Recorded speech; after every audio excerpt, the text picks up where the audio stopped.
sitting him down, bringing him to the altar of knowledge management, brothers and sisters, and getting him to use our tools. We saved him and NASA $2 to $3 million and 2 to 3 or 4 years of time developing a test article.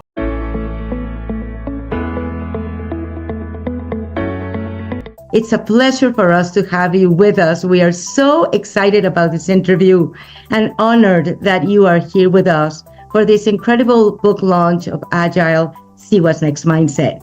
And first, I would love to ask you, how would you present yourself? Because I know you have an incredible curriculum. You have done so many things, and I wouldn't want to not honor it. So I would love for you to present yourself. Well, sure. Let's see. 25 years active duty in the Navy doing communications, radio, television, newspapers, magazines, that kind of stuff. I retired from the Navy. I went back to work for the Navy as a civil servant, doing the same work in the same office. So I used to say, same job, different clothes. So then I did that for about a year and a half. And then an old friend of mine said, hey, there's something up at NASA that sounds perfect for you. So I came to NASA in 2004. And that was the year, if you remember, the Columbia accident happened. And it was all the way through the year. I came up here in November, and I came as a communications lead and then was promoted to branch chief and the public affairs director for the center. And I did that for about 12 years. And then one of the directors here, who was a former astronaut, asked me to come to safety and wanted to talk to me about a job. So I said, okay. So it was basically to become the chief knowledge officer. And I said, well, it sounds interesting, but how about we do a 6-month trial? See if you like me and I like you. And 3 months, I said, I love it, I'll do it. So I came over to become the chief knowledge officer for Johnson Space Center. And although I thought that was the only part of my job, once I got here, I found out that they also gave me audits and corrective actions as a part of a collateral duty. And then I also had the Johnson Space Center History Office. So 3 hats, and they all somehow, even though some of them don't seem to go together, we've made a very, very formative, and everybody supports each other. So that's kind of it. Well, that's fantastic. I don't know for anything having 3 hats at the same time. It's tough, but we make it all work. And I have great people. I can't forget to say that I inherited some very fantastic people. And then I've grown some, that have come here from other parts of the center. And we kind of indoctrinated them into the ways of knowledge management. Now, this thing about the officer, can you tell us more about what that entails? Yeah, well, we basically, we have, as you can imagine, over 60 years of NASA history, and much of it here at Johnson Space Center, because this is the home of the astronauts. This is where they live and train. This is home of mission control. You remember in the movie, Houston, we have a problem. Well, those words were spoken right here. And so we have a lot of science and engineering, manufacturing, and it goes on in human space flight, passes through here in one way or another. Lots of data, and our job is to make sure that we capture all of it in different ways. And one of your things that you were asking about, I can get into a little later, but we have multiple mechanisms that we capture it, and we are able to search it and make it useful, as I say, to answer questions, to close knowledge gaps, good positive decisions. Do you think that in terms of that, we need an agile mindset in terms of making the right decisions with the data? I do. If you say, what are some of the key attributes for an agile mindset? I would say listening, number one, because unfortunately some people like to talk more than they like to listen. So I say listening is always number one. Collaboration, work with others that have different perspectives, different styles, different ideas and ways of doing things. And then continuous improvement. I am a real big advocate and fan of lifelong learning. And that doesn't necessarily mean professional, it can be personal as well. But if you don't continue to strive to learn new things and get better, then you're stuck. And so I would always say, change is necessary when you really need it. Don't make it a part of some kind of a regulated program to change. Mm-hmm. Change when you need to change, and then be agile enough to evolve yourself and your team. I'll just go back to one thing, because I always hear people talk, and we've had them here too, about a year plan. Okay, well, that's great. It's good to have a plan, but don't put that in cement, because you have to be agile enough to change.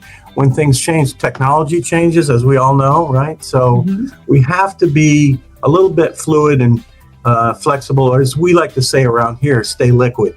That is so important. More so, as you say, as technology changes. How has artificial intelligence hindered those plans or helped those plans? Or what is the role of artificial intelligence? The way that we use artificial intelligence really here is part of, it's kind of beginning. It's part of, we do search. We have what's called a knowledge search, and it is basically a continuous multi-level search tool. Now, it's a commercial off-the-shelf thing, but it has become very valuable to us. And, if I talk about how important is AI and search to us is extremely important, because we have to find that 60 years of data that I talked about. We have to be able to use it and bring it up and put it in some kind of a format that is usable. So our particular search, which is powered by AI, is able to get into, organize, and present it in such a way that it'll take you right into a 1,000-page document to the page and then highlight it. So it's very, very powerful, and it's very good. So I think we're starting to see NASA use like Gen AI a little bit more. Like, I think it's going to be important for spacecraft and mission hardware. We're currently being designed, and some of that is already happening. They're using artificial intelligence to do some of those things. The products that I've seen that are created through that, and also things like 3D printing, they seem to weigh less, which is extremely important in the space business. Mass is expensive. It seems like they tolerate higher structural loads and require friction of time parts designed by humans to develop. So I think that, like I say, we're doing 3D printing with resins and with metals, and that's all with AI-assisted design. It's enabling larger structures because of that. And, hopefully these NASA will build larger components on orbit rather than on the ground and have to fly them up. And if we can build them on orbit, then we can do construction on the moon and on Mars using the materials that are found there, Oh, that's amazing. I had the opportunity to meet the team and one of the people in USC, because we won an award for USC, and there was one of the young guys, that I don't remember his name now, that he was one of the ones that proposed 3D printing for space a long time ago. I think he's the youngest person in NASA now. Yeah, it's amazing. A lot of our commercial partners that NASA partners with, I've had the good fortune of visiting some of their facilities or plants and stuff, and they're all young and make me feel very, very old. But man, they're young, they're inquisitive, and what I always tell people, especially if you're new and you're young, ask questions. Make people explain it to you. Don't take somebody's word. Make them explain it so you understand it. And here at NASA, it's also extremely important that we get people to share what that acronym means, because we can make whole sentences on acronyms. So we have to stop people and say, hey, okay, what does that really mean? What does that stand for? And I tell our interns that come in that same thing. Make people explain it to you. Oh, definitely. And I want to ask you, as the Johnson Space Center Chief Knowledge Officer, you play a pivotal role in fostering knowledge and learning within NASA. How do you ensure that everything that you spoke about and that organizational agility and adaptability and listening are ingrained in the knowledge management practices? Well, I have to say we have kind of become, we're a small but mighty team, and we have become kind of knowledge evangelists. We do that by showing the value of knowledge and the return on investments. And we use many of our electronic publications to help us with that. We have something called JSC Roundup, which is a daily kind of newsletter that goes out to all employees, contractor and civil servant. And that's where we can share things and then embed links to take them back to our website. We have something called Roundup Reads, which is kind of a long form. We can write a long form story to tell our KM story. Also, we do a podcast. We have our main thing, though, is JSC Knowledge Online, which is our website that, unfortunately, it's behind the firewall, so you can't see it, but it has case studies. We put on there lessons learned, archives. We have videos on multiple things. We have panel discussions, lessons on leadership, engineering systems, spacecraft design, on and on and on. And then I talked about also there, that's where you can get to our KM search tool, which is powered by a system called Goldfire, which is a commercial off-the-shelf tool. Mm-hmm. And Goldfire is a cognitive search platform built with artificial intelligence, like we talked about. Using those algorithms, it helps you seamlessly find answers you need. And in the context that you're talking about, regardless of how or where the information is used, it is, the bottom line is, it doesn't move your data. It goes and overlays your data, so it doesn't take it away. And that's one of the things that you have to really convince some people that have, whether it be sensitive data or it's kind of their data, and they don't necessarily want to share it. But we've been pretty good, and it's an ongoing struggle to get people to share their data. There's a lot of silos, and we sometimes go in and have to break the silos down and make sure that people understand that we're not going to do anything bad with your data. We just want to be able to use it to make better decisions. I think that's always a struggle in organizations. Yeah. I was yesterday delivering a conference exactly for a company that does that data management. And they were speaking exactly about this, about how every department, I'm just going to use this ball, they have their own data. They think that I am the owner of that, but they don't realize it's like the whole organization. How can we get them to share and to, realize that this is not a silo, this is NASA? Well, we spend a lot of time going in and like I said, explaining the value. And the other thing is we publish a little book. It's called My Best Mistake. And this is basically people that have had the fortitude to share what they did wrong and how it affected people. And we put in a little booklet with their permission. And basically it's going out and sharing those things. Well, people are more happy to share the good things and the successes. And those are fine. But the real values was what we learned when something went wrong. So it's really important to learn those lessons, and so that we ultimately, theoretically, could save lives with some of that data, and we have. So absolutely. Learn from your mistakes. As they say, fail fast and cheap. Exactly. Sometimes it's not cheap. I would also like to ask you, because you've been recognized for your excellence in public affairs and communication. You received numerous awards and honors. Can you share, now that you're speaking about this, a particularly challenging situation where you've encountered that you'd applied all that we discussed about agile thinking? Yeah. I would say this, in my days in the Navy, God, there are many, many things that you deal with, crisis communications. That's basically when you've had a bad day or somebody's had a bad day and you have to kind of deal with that. Let's say it's an event. Basically, you build a plan, and then that plan always includes the contingencies or what ifs. Then you practice it. What you do if that bad day occurs, you practice what would you do? How would you go through it? And then if you practice it enough, it becomes second nature, so that when the bad day happens, you just go into automatic mode. I mean, I've had lots of those. I'll share just one, and that was when I was at Naval Air Station, Kingsville, Texas, down south, and we had an air show. And, people work on air shows for 6 months in advance, Blue Angels, but they have other acts that come out and fly. And we had a solo pilot act from the Air Force who came and was doing his maneuvers, and he did what's called a split S maneuver. And unfortunately, we found out later through the investigation, he started it too low and too fast. And so he went right into the ground. And this is in front of all these people at the air show. So automatic, matter of fact, I just got chills talking about it again.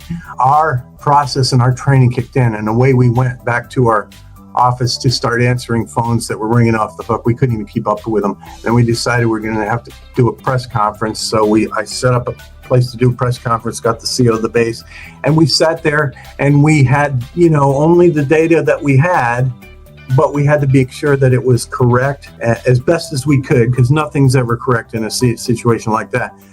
As best as we could, accurate, and we had to get it out because the media were just eating us alive. So we did it. I had the CO standing there as well. I did the whole thing. He just was there for moral support, if nothing else. And plus, everybody was still in shock.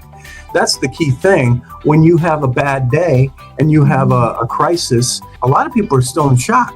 It's up to you to not be in shock as best as you can and go out and deal with the situation. And so that's what you're trained for. You're trained for the guy that they call, or gal, when everything goes bad that day, get this guy. May I ask you, how do you get trained for that? How can you, get trained to look at the tangible information that you can give at that moment and not get tangled in emotions, because it's so difficult? It's hard. It's hard. I mean, Navy people always talk about compartmentalization. Much like on a ship, when you have a fire, which is the worst thing that can happen on a ship, you have to shut the hatches and compartmentalize the fire. And you have to compartmentalize the flooding. The same thing goes in your way of thinking and dealing with bad news or bad situations. You have to compartmentalize it, whether that's, you have personal things going on at home or personal things going on in your life, but you're coming to work and you have to deal with X. And that's not easy, and it takes practice and it takes time. But that's how we kind of have been trained to deal with it, is compartmentalize things, kind of lock it in that box, put it over here and deal with it later, deal with the problem. And in the aviation business, there's a very common phrase. When something's going wrong with the aircraft, their answer is always fly the plane, fly the plane. In other words, okay, this is happening, that's happening, but you still have to fly the plane. You have to make sure that you're in control of the plane.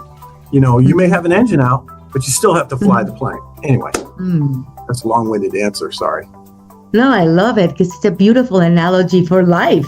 Fly the plane. That you have to keep on going. Yeah, it's true. It's true. What about, and I'm sorry, I'm going a little bit off track here, but I'm thinking about, what about emotions in space? How can they manage, sometimes being there alone, sometimes being completely alone in space? How do they manage those emotions?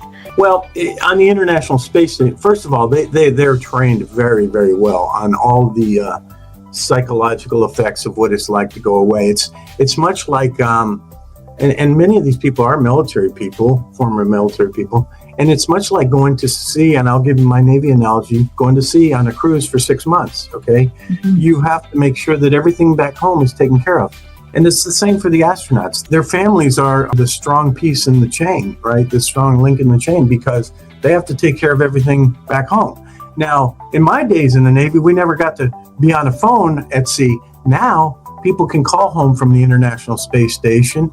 They can also talk to their flight surgeon or doctor from the International Space Station. So it's a little easier, but they're still gone. They're still 250 miles above us for 6 months at a time. And so, yeah, that's a good question. So they're trained, but the other side of the coin is they're really never alone, because there's generally about 6 people on the station at any one time. Some are Russian, some are other foreign nationals, but generally there are people there with you. But to your point, it's still not easy. They keep very, very busy. And part of that is psychological. Part of it is, if you look at their timeline, every minute of every day is accounted for. And they keep them very busy. They do get some downtime where they can read, watch a movie, do whatever, call home. But there's a lot to do. So they keep them very, very busy. And that's a part of, that goes to the kind of the mindset of taking care of yourself as well. I agree completely. Keeping ourselves busy is always good. And again, becoming agile and looking at what are the new ways that you can do or you can try to solve old problems. Yeah. That's true. That's true. Now, I would like to ask you, with all your incredible background in strategic communication and leadership, how do you envision the future landscape of communication within NASA, especially in terms of embracing everything that we spoke about, agility and innovation? I think technology is pushing us and will continue to push us to be more agile. The innovation will develop for us in ways that we probably don't even realize at this point. Our interface is quickly growing with AI, and we're still learning it. I mean, I remember hearing at KM conferences 10 years ago, AI, and it didn't really, but now it seems like they've lit the fuse. The challenge even today is to find ways to interconnect what we know kind of in the analog world with the speed and the depth, quickness of AI. It's a challenge for all of us. It's also the volume of things that AI allows you to see. And we see this, I go back to our Goldfire search capability. I mean, it's one thing to have a regular search other than Google, but to have a regular search like we have at our center, and that brings back a few things. We turn on Goldfire and oh my Lord, there is a volume that is high, wide, deep. I guess, I always think about it this way. Writers write, communicators communicate, leaders lead. But now it seems we're dropping a whole new set of parameters on ourselves, and there's really no cookie cutter.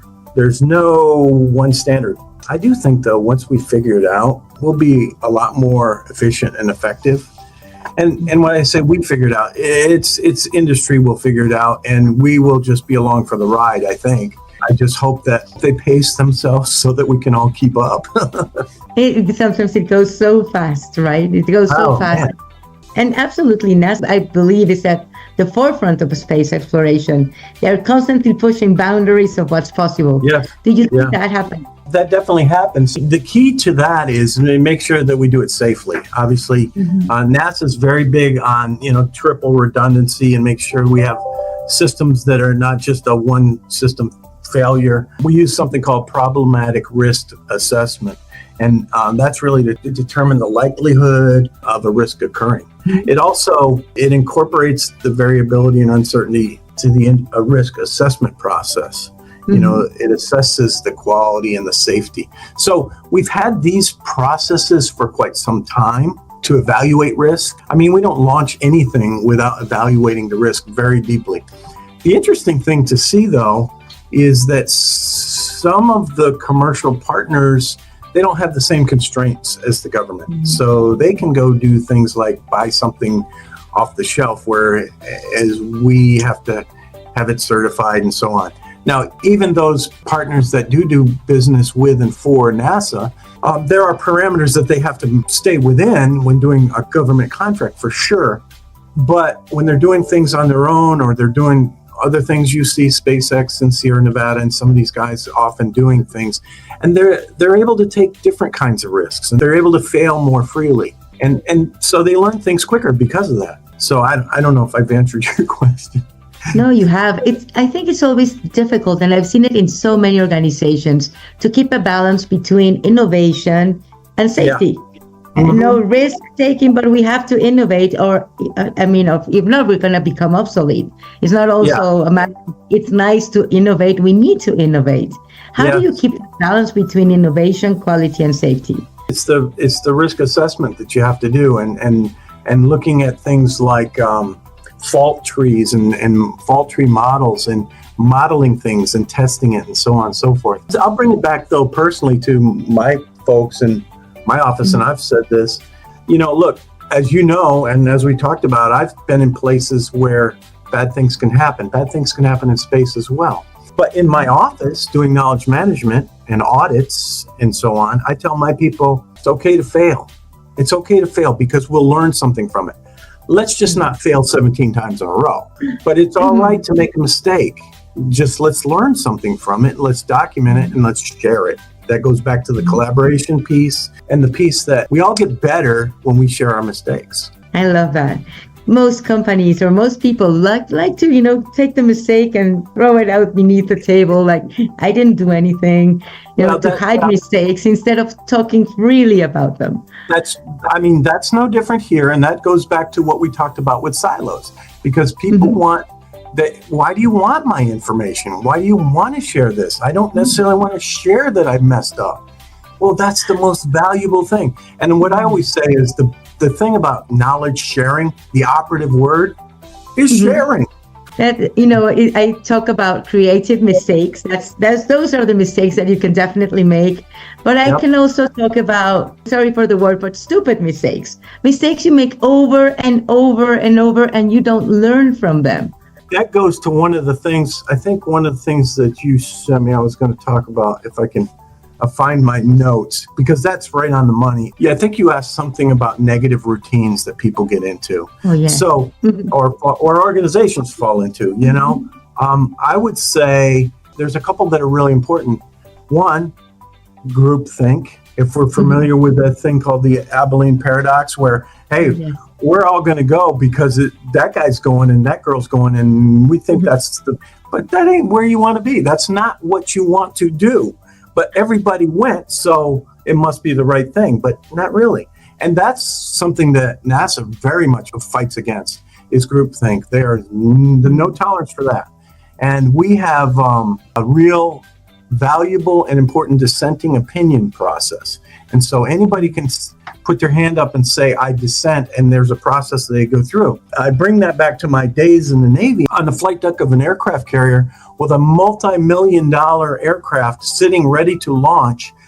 A 17-year-old kid can go out there and see something and say, stop. That's for safety. That's for people's lives. And that's important. It's important to relate that to people. But the one that when I was thinking about this, that I wrote down that I really hate is we've always done it this way. We've always done it this way. And so I have my own little thing that I talk about, is that we've always done it this way because people develop a comfort.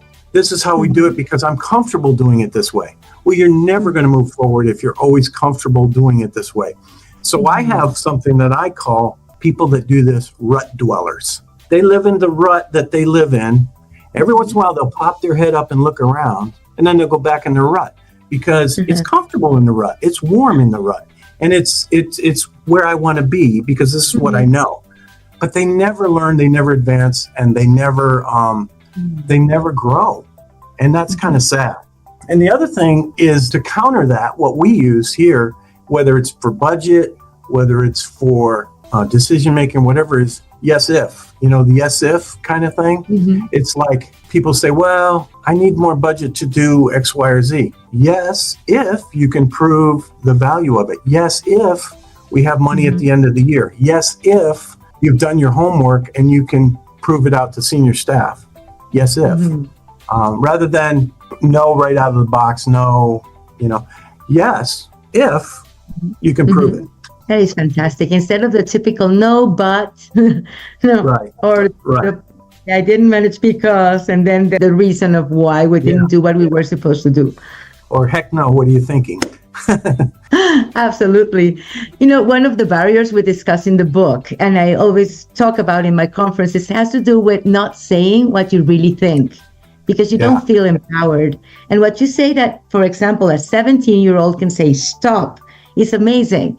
Why do organizations, or may I say teams or people in teams, have this idea that they cannot speak up? I don't know, but it's interesting that you say that, because right now we are embarking on some classes and some effort to address what they call organizational silence. And that is basically what you're talking about. That's where people, they don't feel comfortable. To give you an idea of how we're addressing this, just like early on, we're bringing in a lot of younger folks, which, to be honest with you, NASA needs to bring in younger folks, because the average age of NASA, JSC right now, I think is 48, average age.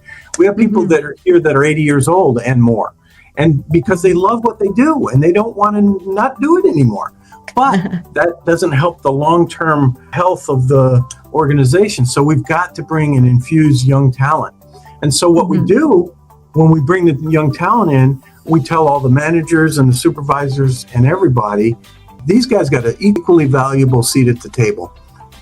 They get, and we tell the interns and the new employees, you have every opportunity to speak up, and we're depending on it, because you're going to see things that others haven't, because some of them are rut dwellers, and some of them just don't take the time to think about a person's opinion could be valuable. Somebody comes in here, and these people have been here 25, 30 years doing the same thing, and they go, why are you doing it like that? There's an easier way. Well, they're afraid to offend somebody. And what we're trying to do is take those barriers down and say, please, offend away. We need this. We need this. So, sorry, I get passionate about that kind of thing. Oh, it is so important. The program's about speaking up. Of course, I say it's not good to just say, I don't like it, I don't need it. I mean, you have to be constructive when you speak up. The other thing that, and this is a little harder for younger people to do, but I tell them, you know how when you were like 3 or 4 years old and you used to say, why? Ask why. Why do we do it this way? And if they explain it to you and it makes sense, good, okay. And maybe then you go off and think about, is there another way to attack that same problem or issue or whatever? But ask why. With some of my colleagues, this doesn't go over great, but I tell them, question everything. Question everything, you know? Absolutely. Curiosity is so important. It's one of the other barriers that I speak about has to do exactly with that, thinking that you need to have all the information and you don't like the questions. But the questions are the ones that move you forward. Like Einstein said, it's not that I'm really brilliant, it's that I ask a lot of questions. Yeah. And the other one that I say a lot is you can't lead in a vacuum. Be transparent, be open, include people. My goal in a lot of meetings is to be the dumbest one in the room. I want to surround myself with people that are smarter than me, the technical experts that I can't get close to. But I know that if they're in the room, we can all together get to the right answer. This might be a good time to tell you about, I think you asked me a little bit about kind of advice for emerging leaders. And I've talked about, being transparent, right? Open up about your decisions, tell people why, but give them the big picture. This is not a great analogy, but I'll give it to you anyway. If people come here, we have people that mow the grass here, and they do a great job. But if we say in the back on Friday, there's a special event, could you mow the grass? They'll mow the grass. But if we say on Friday, the special event is the president is coming to visit, you think the grass will be mowed a little bit better? Sure, because they got the big picture. That we're transparent about what's going on. And so they will you can bet they'll do an extra special job. So I tell people about, if it's a good decision and you think it'll hold up, then great. Don't be afraid to share it. But if it's not, and you need more help, ask for more help. And then it goes back to what I talked about before, the dissenting opinion process. That can be a valuable tool because it takes away the groupthink, because it shows that somebody had enough fortitude, we'll say, to speak up and say, I think there's something not quite right there, But anyway, my kind of personal philosophy is, and this you will not find in a book anywhere. You're free to use it, but it'll be in my book one day. Teach, train, trust, and mentor. And so what I mean by that is teach them how to do the job, train them to do it right, trust them to sometimes even make mistakes and get better from it, and then mentor them to be excellent. So teach, train, trust, and mentor. Oh, that is a fantastic formula. And it speaks about your great leadership and all your pioneering work at NASA. I love it. It's a great formula. It seems to work. It's not super fancy. It's not Cotter's 8 steps or any of that, but it's what we call in the Navy deck plate leadership. It's leadership from walking around and talking to people and knowing what they're up to and letting them know that you're there and you got their back and you can help them. So one of the things that I really admire about you is you're so humble. I mean, having had so many leadership positions in many different ways and having an incredible career, and yet you are so humble. And I can imagine a lot of leaders do not like to be challenged. I mean, you say, I want to be the dumbest person in the room, which is beautiful. And again, it speaks about your humbleness. But so many leaders, they say, no, I do not like to be challenged. I say I'd like to be challenged, but they really don't. How do you manage it? What would you tell, again, emerging leaders that want to be the most intelligent person in the room? Well, it goes back to listening. Obviously, it goes back to listening and check your ego at the door. You're going to get so much further if you are seen as one of the folks, not the guy who sits in the corner office and stares out the window at the birds. You got to be down on the floor. You got to be walking around. They've got to know you as not the guy who's in the ivory tower, but the guy or gal who gives a darn. And I'm cleaning that up because I would normally say that as a sailor, but it's important. People need to. Everybody says several things. These cliches. People are our most valuable asset. Okay, prove it to them. Don't just say it. Prove it. And secondly, I would say, people say, "Oh, I have an open door policy." Okay, what does that mean? I've seen people say that, and that people are too scared to approach that open door. Well, now you got a problem.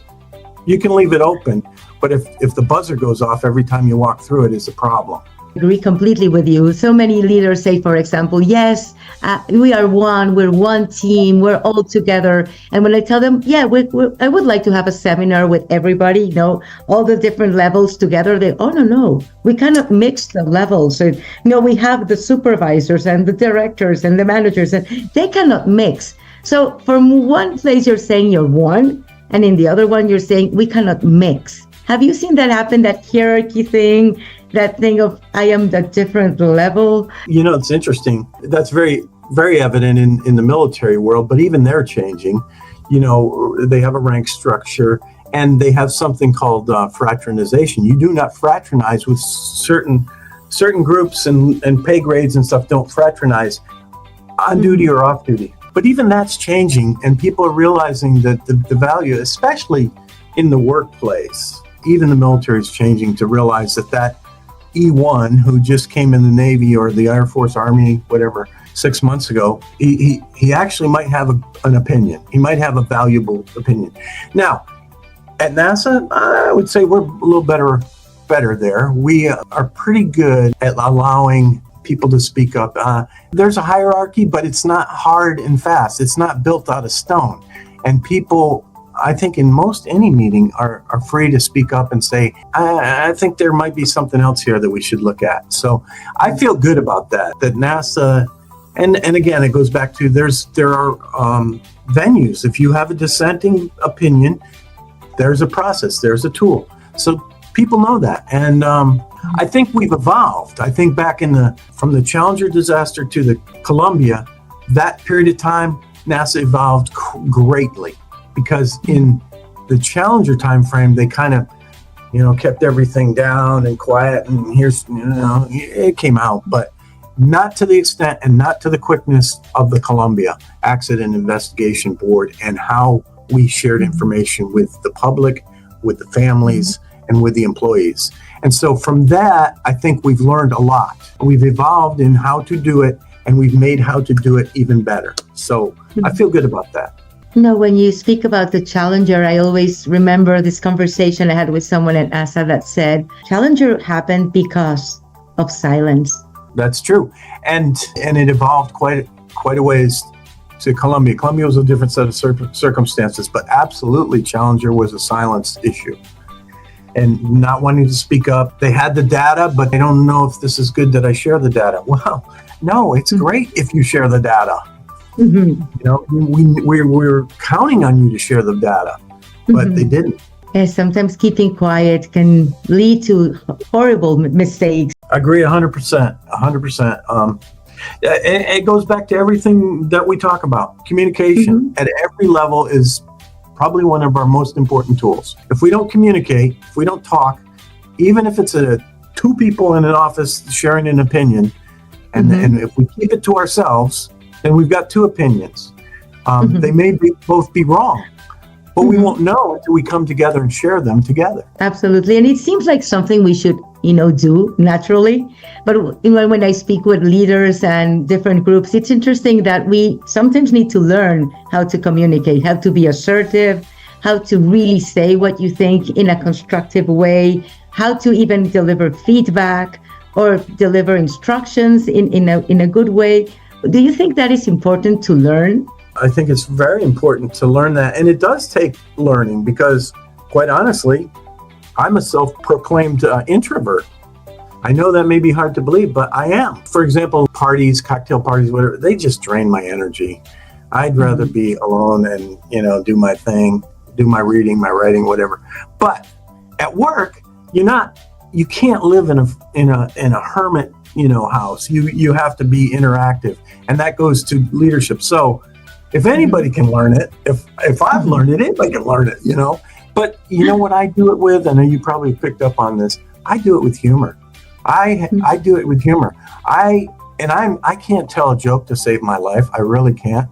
But it's really situational humor where something happened, or you say something, I say something, and I see something.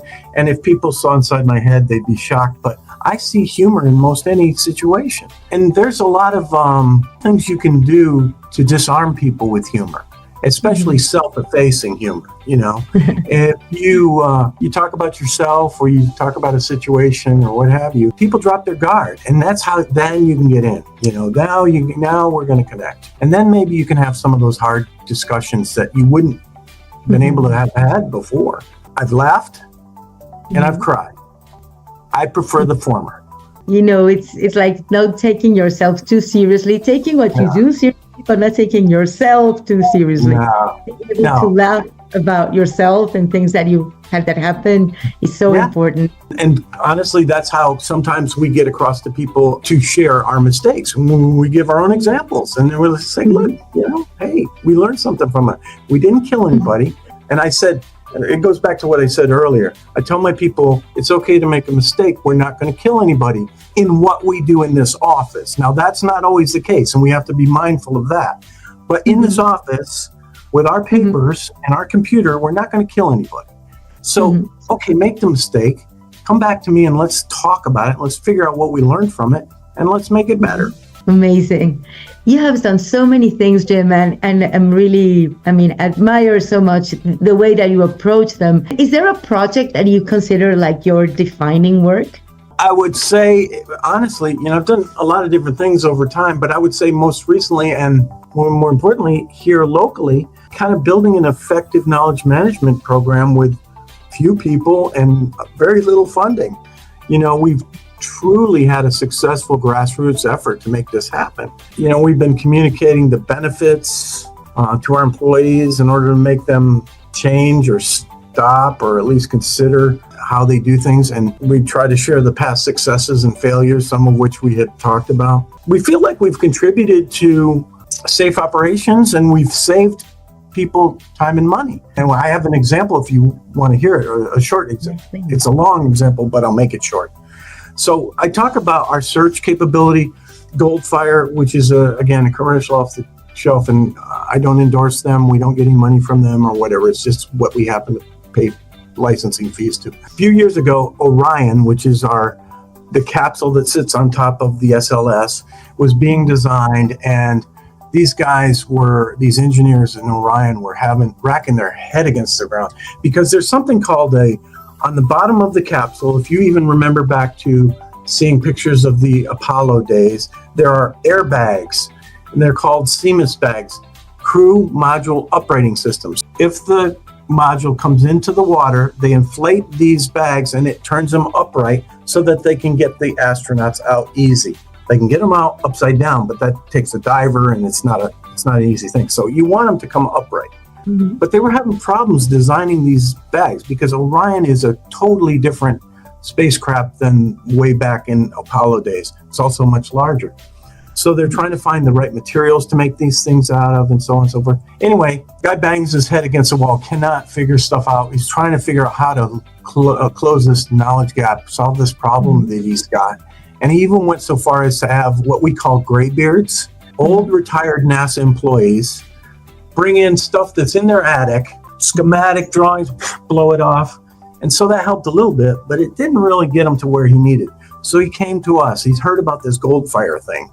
We sat him down and showed him how to use it, showed him how to search. In 2 hours, he had over 200 leads for what would help him. And then within the first 10, he had found what he needed to make this connection, to solve this knowledge gap. And so he was a happy camper. So then I went back and I actually wrote a white paper about this. I said, well, okay, I want to ask you now, if you didn't get this, what was your next step? What would have happened? He goes, well, we would have had to build what they call a model, or they would have to build what they call a test article. And that would cost probably $2-3 million and take 2, 3, maybe 4 years. By sitting him down, bringing him to the altar of knowledge management, brothers and sisters, and getting him to use our tools, we saved him and NASA $2-3 million and 2 to 3 or 4 years of time developing a test article. So, success story. We love it. Super amazing. And I imagine you have so many stories that are like this one, stories of success. Yeah, but we also have failures, and we're not ashamed to share them. Reflecting on your incredible career, what legacy do you hope to leave within NASA and the broader space exploration community? I would say this. As we talked about, we've got 60 years of data, which includes hardware, software, processes, systems, successes and failures, as we discussed. We're now just getting people to realize the richness and value of all of this information. My hope is that one day when we're standing on Mars, NASA will be able to look back and say, we couldn't have done it without knowledge management. I know that's a big ask, a big mountain, but in reality, I just hope that my legacy will be, we were able to make a difference. We were able to make a difference by showing people they have the answers. You just need to know how to search, find, and use them. We have the answers. Well, you are making an incredible difference in everything that you're doing and in everything that you're doing with people, not only as what you're doing for NASA, but for your teams and for people that are learning from you and also learning to laugh and listen. I think so. Like I say, you got to have fun. You got to come to work and have fun. And of course, my people think every day when they come to work and I'm here, they think, oh, here's today's stand-up routine. Wow. Thank you so much for this time. This has been an incredible journey. And we have so many incredible insights that I think people are going not only to enjoy this interview, but also learn and apply many of the things that you've shared with us today. Well, thank you. It's been a pleasure talking with you, and it's been a lot of fun.